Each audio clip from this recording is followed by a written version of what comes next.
how's your mother, Beta?" Karl Benz asked his wife, who had returned from another trip to her relatives in the evening. "She's fine, dear," she answered, "but the road was just terrible. As always, we drove very slowly and I was obviously tired, and I'll be very happy once you finish your invention. Perhaps after that, it'll be easier for me." In the evening, before going to bed, Benz remembered these words and thought about them. It turns out that he was actually right when he conceived the idea of creating a horseless cart with an internal combustion engine. After all, steam cars are too bulky, slow-moving, and their engine needs to be heated for a long time, each single time, until it moves the car from its place. And apart from that, they are very expensive. Overwhelming majority clearly cannot afford such a pleasure. Why not try something different? The task was obviously difficult, but it didn't frighten him at all. After all, he had been fond of technology since childhood and knew that nothing is impossible if you really want to achieve something. The steam locomotive was also once considered something incredible and unbelievable, but now the railways stretch all across Europe. Alright, Karl Benz will try to make life easier for his wife and at the same time come up with something that will be in demand and allow him to earn money. After all, his current enterprise, a mechanical workshop, allows him to earn a living, but not more. Thinking about this for a long time, his body gave up, and Karl Benz fell asleep, and he suddenly dreamt of his life since childhood. The last quarter of the 19th century was the time of the emergence of a fundamentally new type of land transport, cars with internal combustion engines. And within a relatively short period of time, they appeared in several European countries, thanks to the efforts of a number of talented inventors of the time. And one of them, without any doubts, can be called Karl Benz, the engineer and designer of the first known car in the world of this time. The company he founded later turned into a giant multinational concern, Mercedes-Benz Group AG, and it was this man who made the basis for this enterprise. But wait, how did he do this? Welcome to Wealth History, the channel where you'll get to know the stories of how people acquired incredible wealth, why they became influential, and their roles in their personal lives. Today we'll discuss Karl Benz. Stay with us.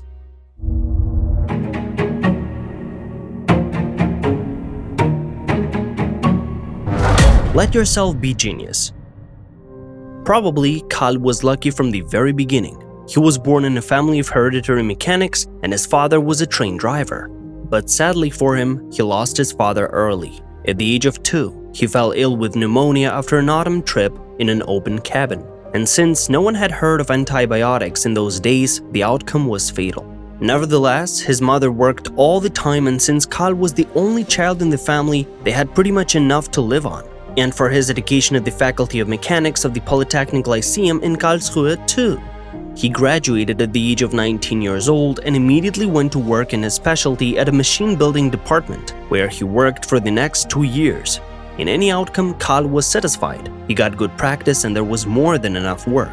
But Benz considered it boring to remain an ordinary mechanic all his life. He was eager to design and create.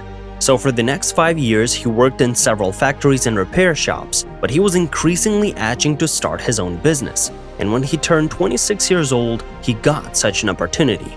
And no matter how interesting the design of cranes was, they could not replace the realization of his ultimate dream of a horseless carriage.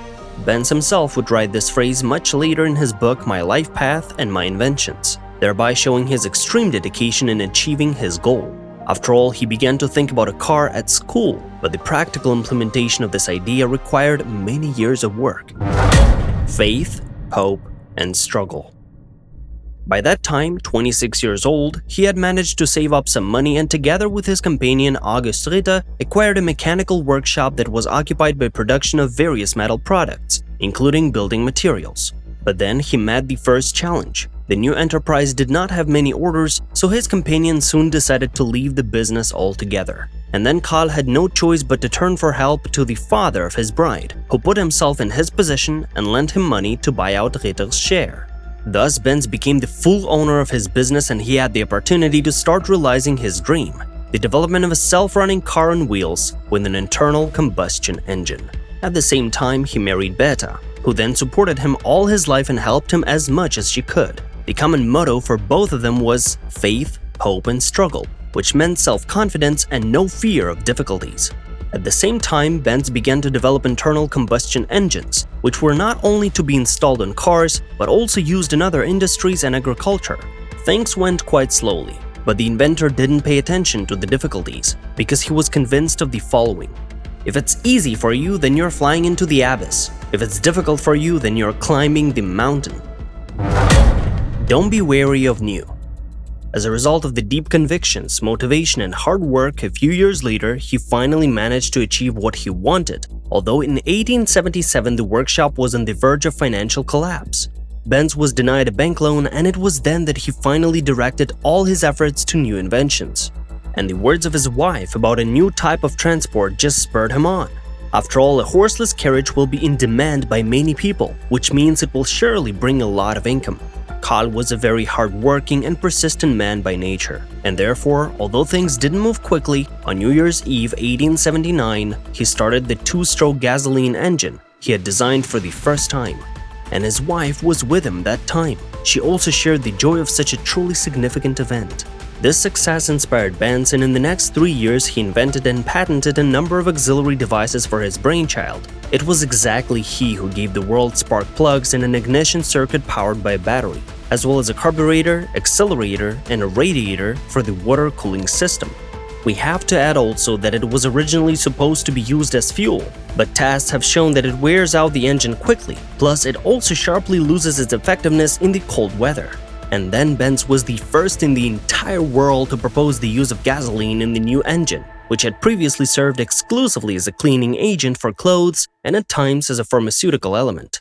The inventor finally brought his engine to life in 1882, and it was then that its mass production finally began. At first at one of the factories, but afterwards, due to disagreements, the contract with him was interrupted, and Benz, together with several partners, created his own independent company. Its debut was successful, and soon the company began to produce up to 200 engines with a capacity of 1 to 10 liters per month, and bring such a huge profit that 4 years later a second similar division of production was opened. The secret of this success was not only in the successful design of the engines and their high quality, although it definitely built trust among customers, but also in the great demand. Benz offered the market exactly what this market needed, and it was so fortunate that he did it at the right time, in the right place, and with good conditions on his side. And besides, this time he started a business with like-minded people who didn't demand immediate profit, but supported his innovative ideas and experiments. And in January of 1886, the inventor received a patent for a product called car with a gas engine. If you believe in yourself, do not give up. Everything would be great, and German newspapers wrote a lot about this revolutionary event, but the interest of ordinary people in the novelty was rather weak. And in certain moments there were practically no orders for it. Only one car was sold in whole 2 years, although its design and details continued to be constantly improved. The car even went to the World Exhibition in Paris, but this didn't change the situation no matter what. And at that moment his wife came to the aid of Karl. Bertha, as we remember from previous chapters, periodically went to visit her mother and complained about the long and difficult road. And then one day she decided to take another trip in her husband's car, and at the same time advertise it. At that time she took her 2 teenage sons with her, just in case, and it's hard to imagine, but this case just took place. This journey turned out to be not easy, to say the least. Several times the tank ran out of gasoline and she had to buy it in pharmacies. Once the drive chain broke and had to be repaired by a blacksmith, and Bertha Benz unclogged the gas pipeline with none other element but a hairpin. And to top it all off, the engine could not cope with the climbs and the woman with her children had to push the car up together. But in general, it was still a pleasure to ride in a husband's invention. But as a result of such inconvenience, Benz designed yet another device, without which the car would not have become a mass means of transportation: a gearbox. And the simple fact that a woman with children managed to cover more than 100 kilometers in a self-propelled car in one day noticeably influenced the attitude of the German population to cars. After this trip, their sales at Benz company began to gradually go up, and after 6 years it sold 135 of its cars in a year. At that time, taking into account many things, this was a very good result. But at the turn of the century, annual sales exceeded 600 cars. More so, the model range was constantly replenished, and the range of sales was expanded, first at the expense of trucks and vans, then followed by buses, tourist cars, and sports cars. This was Karl Benz's path to fame and fortune, although later there was a conflict between him and the company's shareholders. As a result of this conflict, he first left it, but then he returned and things got better again. And in 1926, Benz, Say and Daimler's DMG merged to form the world-famous Daimler-Benz concern. By this time, Benz was still alive, although he was already 82 years old. But when he woke up the next morning after talking to his wife, he didn't yet know what the future lay ahead of him, although he was sure that sooner or later he would succeed, thanks to his hard work and following his dream. And so it turned out, as you already know, in the end. Thank you for watching this episode about great inventor Karl Benz. Like and subscribe, and in case if you liked this episode, watch other episodes on the channel. See you later.